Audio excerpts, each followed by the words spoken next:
Ano to? BPM nila ako, baba na lang ako sa live.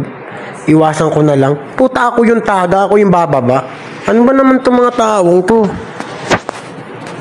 Piniem nila ako, baba ka, wag mong patulan. Ako pa yung bababa, ako yung taga.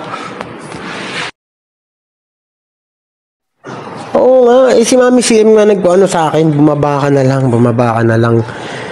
Bakit sa tuwing nagaganitohan kami ni Yaksu, yung inahamon ako ni Yaksu kay Roy, ayoko lumabang. Gustuin ko man lumaban, ayaw naman akong payagan. Ngayon, nandyan, maayos na usapan, tinataasan niya ako ng boses. May PM nila ako, bumaba ako, umalis ka dyan. Ano yun? Ako, member ba nila ako? Taga ako eh. Ano ba siya? MOE siya, iniwan niya yung taga, pero parang ano pa sila, parang natatakot sila kay Yaksu. Lokohan. Parang ayoko na tuloy sa pamiling to. Nakita mo? Halos makipaglaban ako sa mga kumakalabang kay Ligtas. Hindi ko man nalabanan kay Pops Roy. Hindi ko man doon na. At least mga live nila, nandun naman ako. Active naman ako nakikipagbasagan doon.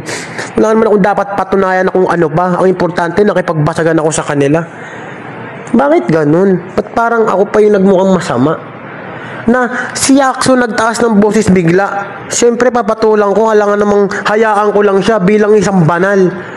Tapos ako yung paaalisin nila.